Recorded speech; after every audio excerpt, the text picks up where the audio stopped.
हाँ, मैं उस समय पर दो अलग अलग चीजों की बात कर रहा हूं, पहले मेरा प्रश्न समझिएगा अच्छे से। दो अलग अलग चीजें कौन सी हैं? कॉस्ट ऑफ प्रॉपर्टी और value of property. Cost of property मतलब वो मुझे कितने की पड़ी, मेरे जेब से कितना रोकड़ा गया, समझ में आ रहा है? वैल्यू ऑफ द प्रॉपर्टी मतलब उसका आज के टाइम पर वैल्यूएशन कितना है।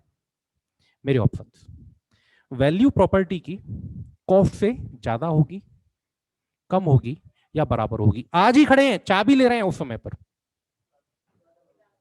हम चाबी ले रहे हैं, चाबी ठेकेदार से अभी अभी, है ना, और बस झाके हवन करवाने वाले हैं। उस समय प्रॉपर्टी की वैल्यू प्रॉपर्टी की कॉस्ट से ज्यादा होगी, कम होगी, बराबर होगी।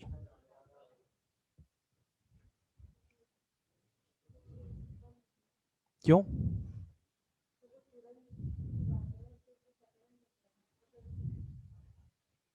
ज्यादा क्यों होगी? पार्थ, कार थोड़ी है बेटा।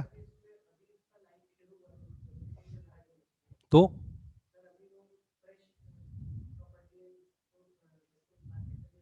ठीक, okay, there is a case, let's suppose that painting चल रही थी, आज से 2 दिन पहले चलिए, 2 days एगो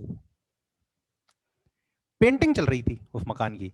मकान पूरा बनके तैयार हो चुका था, पेंटिंग चल रही थी फेस की, और पेंटिंग करते करते एक बाई नीचे गिर पड़ी और मर गई। लेट्स सपोज दैट कोर्टयार्ड में गिरी और मर गई। 2 रात पहले बगल वाली आंटी को वही बाई मोमबत्ती लेकर उस घर में चलते हुए दिखी, सेम बाई, जो बाई मरी थी ना, वही। और रात में आंटी को रोने की आवाज भी आई। किसी को रोने की, कोई रो रहा था, चिल्ला रहा था उसी घर में कोई था नहीं आदमी।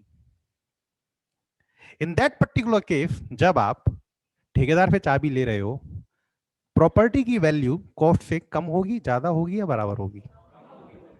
हो गई कम? हो गई ना कम? ठीक, ठीक। उसके बाद वो पर्टिकुलर मकान था, वो पर्टिकुलर मकान एक ठेकेदार ने बनाया अपने पैसों से, उसने अपने पैसे लगाए, जगह भी उसने ही खरीदी थी, लेबर भी उसने ही लगाई थी, मटेरियल भी उसने ही लगाया था। आपने तो एग्रीमेंट कर लिया था, जब मकान बन जाए मुझे बुला लेना, चाबी लूंगा, रोकड़ दूंगा, मकान मेरा हो जाएगा। समझ में आ रहा है? ठेकेदार ने जो पैसा खर्च किया वो क्या है? उस मकान की कॉस्ट। ठीक है, अब वो ठेकेदार आपको चाबी ले रहा है और आप उसको पैसा दे रहे हो, तो कॉस्ट के बराबर ही पैसा दोगे, क्योंकि ठेकेदार तो पागल है। जो इतने दिन से काम कर रहा था, उसके वही बच्चे हैं ही नहीं, है धर्म कार्य में कर रहा था वो तो काम, वो आपसे कितने पैसे लेगा? कॉस्ट से ज्यादा या कम? ज्यादा पैसे लेगा। इस पर्टिकुलर केस में प्रेजेंट वैल्यू ज्यादा हुई कॉस्ट से या कम हुई? ज्यादा हुई। ठीक, वैल्यू और कॉस्ट ये दोनों अलग अलग चीजें हैं। कॉस्ट सिर्फ इस बात से निकलती है कि आपका उस प्रॉपर्टी के अंदर इन्वेस्टमेंट कितना हुआ उसको तैयार करने के लिए, लेकिन वैल्यू बहुत सारी चीजों पर डिपेंड करती है, बहुत सारी चीजों पर डिपेंड करती है। हाँ, मकान के बनते बनते बनते बनते बनते बनते उसके बगल में एक सुपर एसी अहाता खुल गया, जहां बैठकर पीने की उत्तम व्यवस्था थी। नाउ वैल्यू ज्यादा भी यार बढ़ेगी, मतलब पहले से यहां बढ़ेगी। अगर डिफरेंट फैमिली हुई तो कम नहीं हो जाएगी? अगर डिफरेंट लोगों की सोसाइटी है तो कम नहीं हो जाएगी, बढ़ेगी। इससे अच्छी प्रॉपर्टी कहां मिल रही है फिर, जब बगल में ही बैठकर पीने की उत्तम व्यवस्था है। मेरी बात समझ में आ रही है?